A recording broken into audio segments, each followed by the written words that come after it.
In front of me is the LENOVO Tab Plus 11.5 and today I would like to show you how you can select and delete multiple photos at once.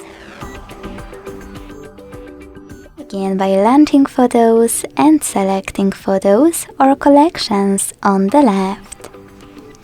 Wherever you decided after finding all of your photos that you wish to delete, hold one of them and then use those type of dots at the top left corners to select multiple right away. If you want to keep some of those photos, just tap on the chosen ones.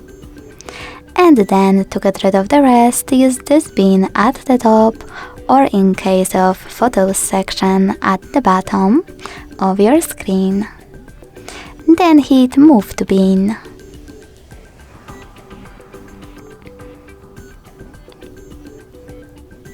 As you can see, after that, all of my photos were successfully deleted. Thanks so much for watching. If you enjoyed this video, leave a like, comment and subscribe. Bye!